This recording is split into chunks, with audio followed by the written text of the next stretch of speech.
An Island in the Moon by William Blake. Adapted and performed by Leon Stevens. In the moon is a certain island nearby a mighty continent, which small island seems to have come affinity to England. And what is more extraordinary, the people are so much alike, and their language so much the same, that you would think you was among your friends. In this island dwells 3 philosophers, Suction the Epicurean, Quid the Cynic, and Sipsop the Pythagorean.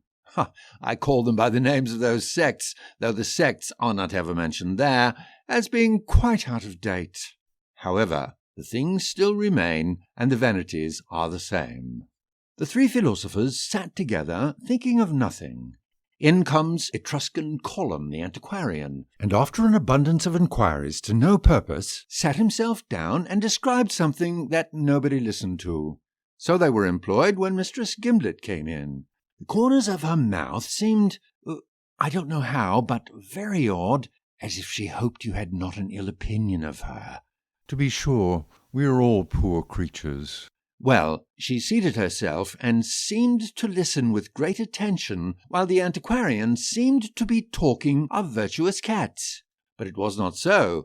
She was thinking of the shape of her eyes and mouth, and he was thinking of his eternal fame. The 3 philosophers at this time were each endeavouring to conceal his laughter. Oh, not at them, but at his own imagination. This was the situation of this improving company, when in a great hurry Inflammable Gas the Windfinder entered. They seemed to rise and salute each other.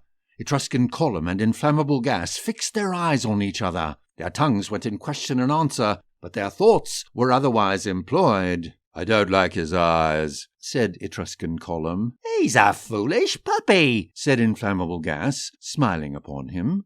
The 3 philosophers, the Cynic smiling, the Epicurean seeming studying the flame of the candle, and the Pythagorean playing with the cat, listened with open mouths to the edifying discourses. "Sir, I have seen these works, and I do affirm they are no such thing. They seem to me to be the most wretched, paltry, flimsy stuff that ever—" What do you say? What do you say? Why, I wish I could see you right so. Sir, according to my opinion, the author is an arrant blockhead. Your reason? Your reason? Why, I think it very abominable to call a man a blockhead that you know nothing of. Reason, sir? I'll give you an example for your reason. As I was walking along the street, I saw a vast number of swallows on the rails of an old Gothic square. They seemed to be going on their passage, as Pliny says. As I was looking up, a little outre fellow, pulling me by the sleeve, cries, "Pray, sir, who do all they belong to?" I turned myself about with great contempt. Said I, "Go along, you fool." "Fool," says he. "Who do you call fool? I only asked you a civil question." I had a great mind to have thrashed the fellow, only he was bigger than I. Here Etruscan Column left off. Inflammable Gas, recollecting himself, "Indeed, I do not think the man was a fool, for he seems to me to have been desirous of inquiring into the works of nature." "Ha, ha, ha," said the Pythagorean. It was re-echoed by Inflammable Gas to overthrow the argument. Here Etruscan Column, starting up and clenching both his fists, was prepared to give a formal answer to the company. But Obtuse entering the room, having made a gentle bow, proceeded to empty his pockets of a vast number of papers, turned himself about and sat down, wiped his face with his pocket-handkerchief, and, shutting his eyes, began to scratch his head. "Well, gentlemen, what is the cause of strife?" The Cynic answered, "Oh, they're quarrelling about Voltaire." "Yes," said the Epicurean, "and having a bit of fun with him." "And," said the Pythagorean, "endeavouring to incorporate their souls with their bodies." Obtuse giving a grin, "Voltaire understood nothing of the mathematics, and a man must be a fool i' faith not to understand the mathematics." Inflammable Gas, turning round hastily in his chair, "Mathematics? He found out a number of queries in philosophy." Obtuse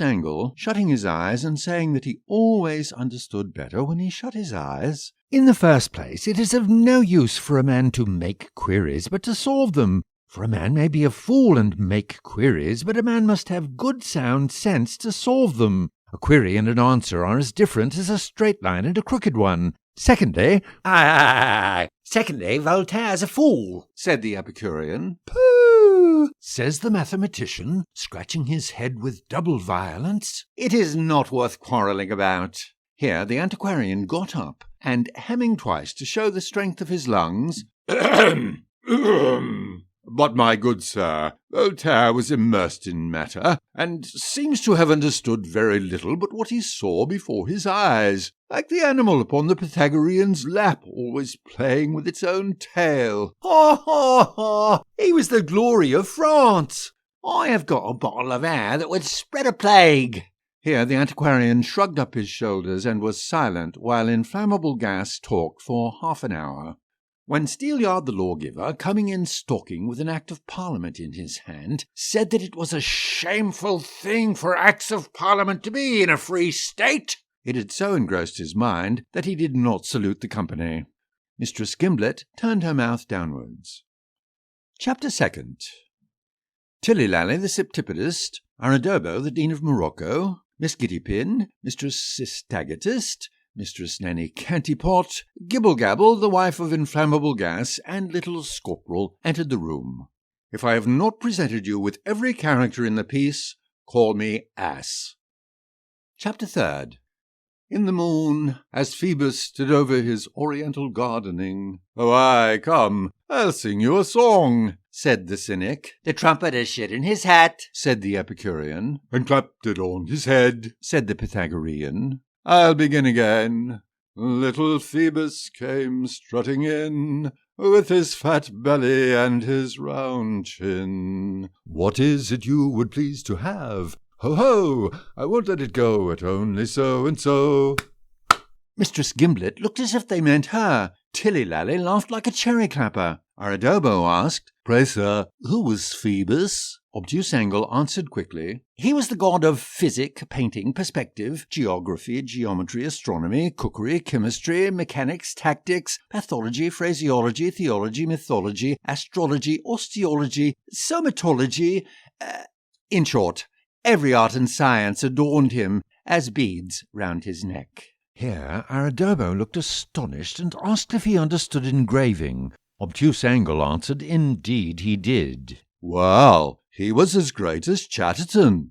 Lally turned round to Obtuse and asked who it was that was as great as Chatterton. Hi, how should I know? Who was it, Aradobo? Why, sir, the gentleman the song was about. Oh, I did not hear it. What was it, Obtuse? Pooh! Nonsense! It was Phoebus, said the Epicurean. Oh, aye, that was the gentleman. Pray, sir, who was Phoebus? The heathen in the old ages used to have gods that they worshipped, and they used to sacrifice to them. You have read about that in the Bible. Oh, I thought I'd read of Phoebus in the Bible. Aradobo, you should always think before you speak. Ha, ha, ha! He means Pharaoh. Oh, I am ashamed of you, using the names in the Bible, said Mistress Sistagatus. Well, I'll tell you what, Mistress Sin-Again, I don't think there's any harm in it. No, I have got a camera obscura at home. What was it you was talking about? Law, what has that to do with Pharaoh? Pho, nonsense. Hang Pharaoh and all his host. Sing away, Quid. And the cynic sung, Honour and genius is all I ask, and I ask the gods no more. No more, no more, no more, no more. Here Aradobo sucked his underlip. Chapter 4.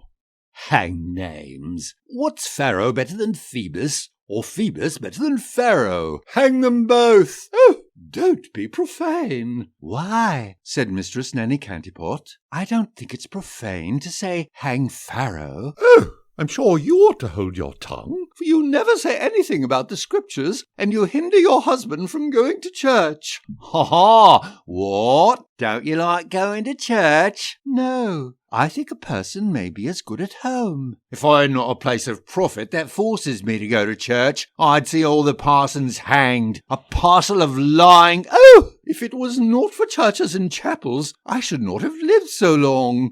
There was I, up in the morning at 4 o'clock when I was a girl. I'd run like the dickens till I was all in a heat. I'd stand till I was ready to sink into the earth. Oh, Mr. Huffcap would kick out the bottom of the pulpit with passion, would tear off the sleeve of his gown and set his wig on fire and throw it at the people. He'd cry and stamp and kick and sweat, and all for the good of their souls. I think he must be a wicked villain, a passionate wretch. If I was a man, I'd wait at the bottom of the pulpit stairs and knock him down and run away. You would, you ignorant jade! Why, I wish I could see you hit any of the ministers. You deserve to have your ears boxed, you do. I'm sure this is not religion, answers the other. Then Mr. Inflammable Gas ran and shoved his head into the fire and set his hair all aflame and ran about the room. No, he did not. I was only making a fool of you. Chapter 5.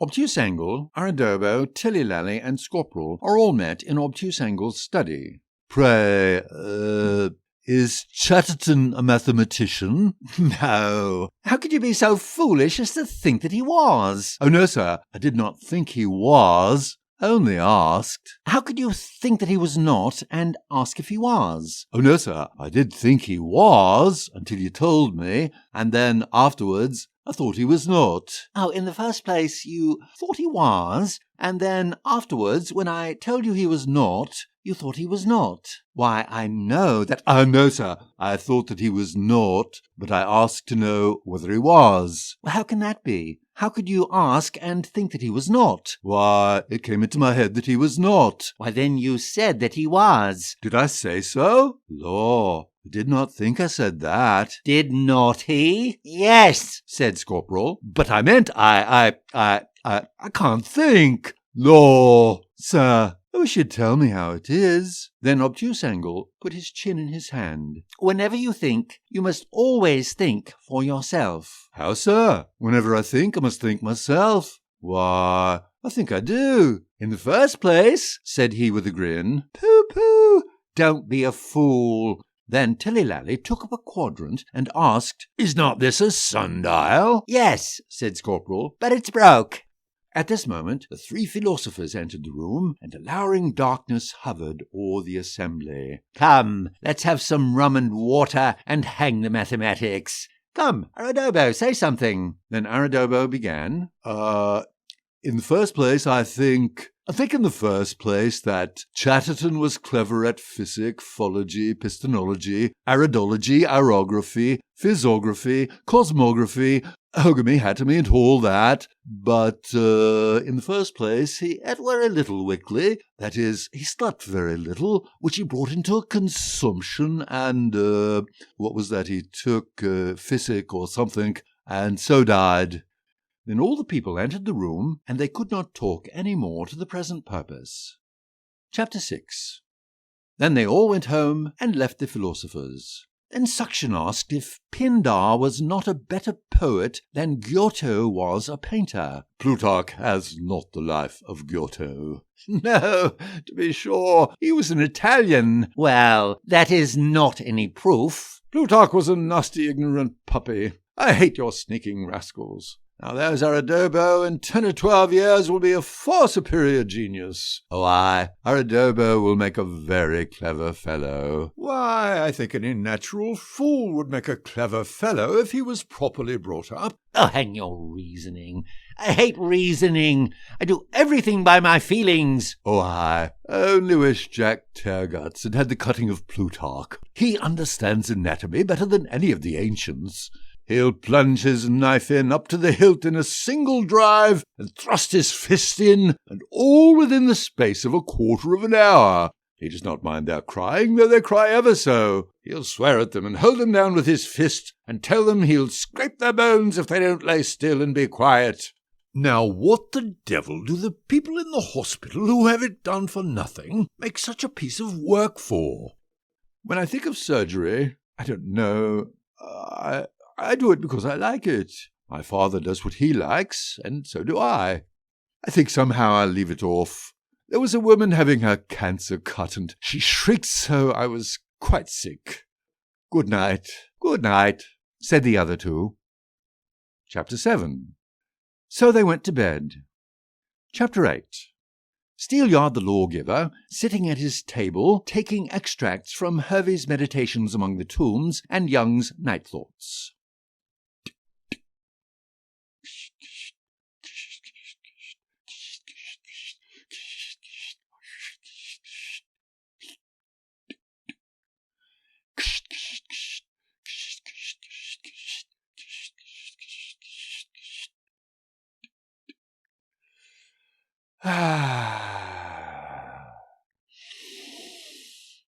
My crop of corn is but a field of tares, says Jerome. Happiness is not for us, poor crawling reptiles of the earth.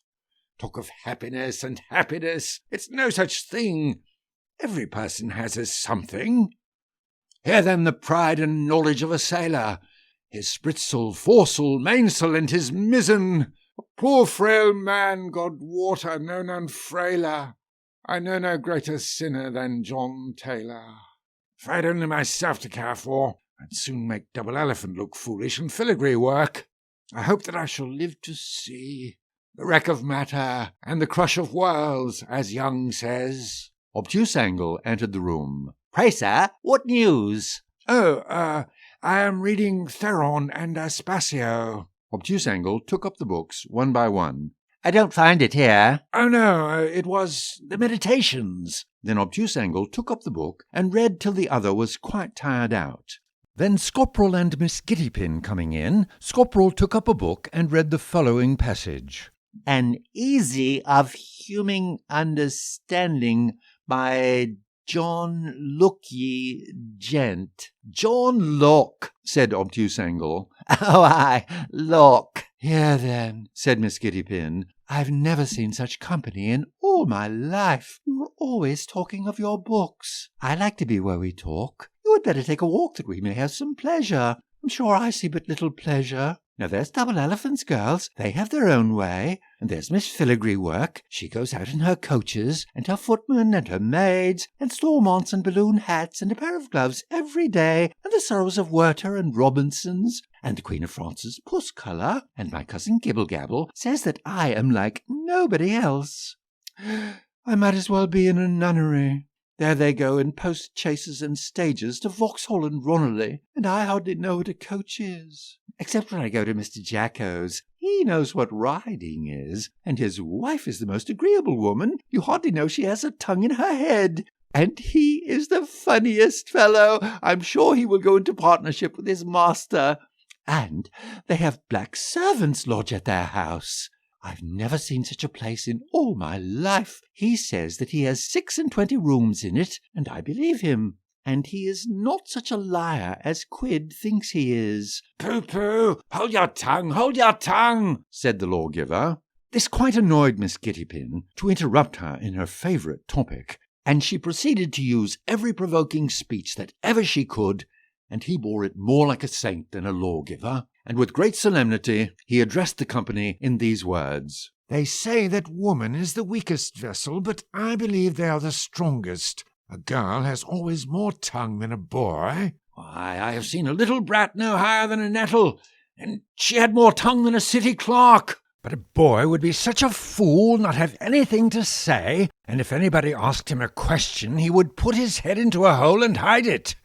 I'm sure I take but little pleasure. You have more pleasure than I have. There I stand and bear every fool's insult.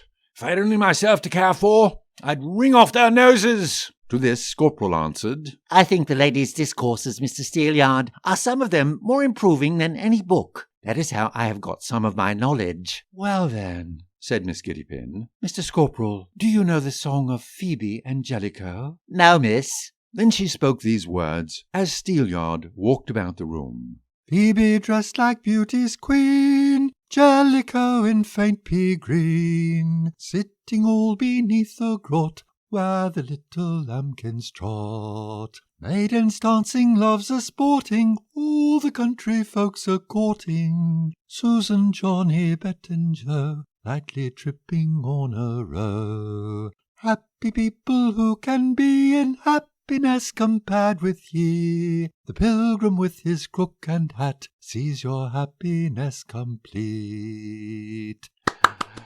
A truly charming song indeed, miss. Here they received a summons for a merrymaking at the philosopher's house. Chapter 9. I say, this evening we'll all get drunk. I say, dash! An anthem! An anthem! Lo, the bat with leathern wing, winking and blinking, winking and blinking, winking and blinking like Dr. Johnson. Oh, said Dr. Johnson to Scipio Africanus, own me a philosopher, I'll kick your Roman anus. Oh, to Dr. Johnson, said Scipio Africanus, lift up me Roman petticoat and kiss me Roman anus.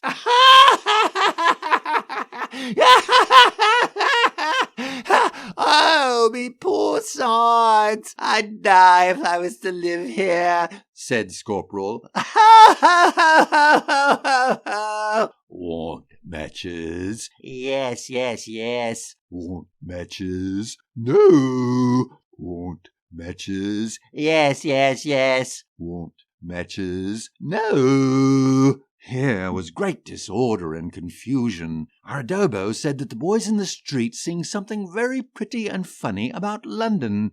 No, about matches. Then Mistress Nanny Cantipot sung, I cry my matches as far as Guildhall. God bless the Duke and his aldermen all. Then Scorporel sung, and I ask the gods no more, no more, no more. Then come, said the Epicurean, Mr. Lawgiver, your song. And the lawgiver sung, As I went out one May morning to see the fields so pleasant and so gay, oh, there I did spy a young maiden sweet among the violets that smell so sweet, smell so sweet, smell so sweet, among the violets that smell so sweet. Hang your violets, here's your rum and water. Oh, aye, said Lally. Joe Bradley and I was going along one day in the sugar house, and Joe Bradley saw, for he had but one eye, saw a treacle jar. So he goes up of his blind side and sticks his hand in up to the shoulder. Here, says he, lick, lick, lick. Ha, ha, ha, ha, ha, ha, oh, for he had but one eye. Ha, ha, ha, ha, ha. Then Scorporel sung, and I asked the gods no more, no more, no more, no more, no more. Oh, Miss Kittypin, you sing like a harpsichord. Pray, let your bounty descend to our fair ears, and favour us with a fine song. Then Miss Kittypin sung, This frog he would a wooing ride, Kitty alone, Kitty alone. This frog he would a wooing ride, Kitty alone and I. Sing cock I carry, Kitty alone, Kitty alone, Kitty alone. Cock I carry, Kitty alone and I. Charming, miss, truly elegant, and I asked the gods no more. Oh, hang serious songs, said Sipsop, and he sung as follows. For a sobero, for a borough, Sa-ba-ra-ra-ba, ra-re-ro-ro, fa-ra-ra-ra, so-ro-ro-ro, ra-da-ra, sa-ra-po-do, no-flo-ro. Oh, hang Italian songs, let's have English. English genius forever, here I go. Hail matrimony made of love, to thy wide gates how great a drove, on purpose to be yoked do come, widows and maids and youths also, that lightly trip on beauty's toe, or sit on beauty's bum. For if a damsel's blind or lame, or nature's hand hath crooked her frame, or if she's deaf or is wall-eyed, yet if her heart is well inclined, some tender lover she shall find, that panteth for a bride. The universal poultice this, to cure whatever is amiss, in damsel or in widow gay. It makes them smile, it makes them skip, like birds just cured of the pip, they chirp and hop away. Then come ye damsels, come ye swains, come and be eased of all your pains, in matrimony's golden cage. Go and be hanged! How can you have the face to make game of matrimony? Here they gave a shout, and the company broke up. Chapter 10. Thus these happy islanders spent their time. But felicity does not last long, for being met at the house of Inflammable Gas the Windfinder, the following events happened. "Come, Flammable," said Gibble Gabble, "and let's enjoy ourselves. Bring the puppets." You, why, sure. Ha, ha, why, how can you be so foolish? Ha, ha, she calls the experiments puppets. Then he went upstairs and loaded the maid with glasses and brass tubes and magic pictures. Here, ladies and gentlemen, I will show you a louse, or a flea, or a butterfly, a cockchafer, the blade bone of a tittleback. Oh no, that is the bottle of wind that I took up in the bog house. Oh dear, the water's got in the sliders. Look here, Gibble Gabble. Lend me your handkerchief, Tilly Lally. Tilly Lally took out his handkerchief, which smeared the glass worse than ever. Then he screwed it on. Then he took up the sliders and set up the glasses for the ladies to view the magic pictures. So he was employed and quite out of breath, while Tilly Lally and Scopperel were pumping at the air pump. Smack! Went the glass. Hang! Said Tilly Lally. Then Inflammable Gas turned short round and threw down the table and the glasses and the pictures and broke the bottles of wind and let out the pestilence. When he saw the pestilence fly out, he cried out as he ran out of the room, "Come out, come out! Our lungs are destroyed with the phlogiston! This will spread a plague all through the island!" He was downstairs the very first, and on the back of him came all the others in a heap. So they need not bidding go. Chapter 11. Thus illuminating the manuscript. "Yes," said she, "that would be excellent." Then I would have all the writing engraved instead of printed, and at every other leaf a high-finished print. All in 3 volumes folio, sell them £100 apiece. They would print off 2,000. Then whoever did not have them would be ignorant fools and would not deserve to live. Don't you think I have something of the goat's face? Very like a goat's face. I think your face is like that noble beast the tiger. Oh, I was at Miss Sickknacker's, and I was speaking of my abilities. But their nasty hearts, poor devils, are all ate up with envy. They all envy me my abilities, and the women envy you your abilities. Oh, my dear, they always envy people who are of higher abilities than their nasty, filthy selves. But do you outface them, and strangers will see that you have an opinion. Now I think that we should do all the good we can when we are at Mr. Formality's. Do you snap and take me up, and I'll fall into such a passion. I'll hollow and stamp and frighten all the people there, and show them what truth is. At this instant, Obtuse Angle came in. Oh, I am glad you are come, said Quid.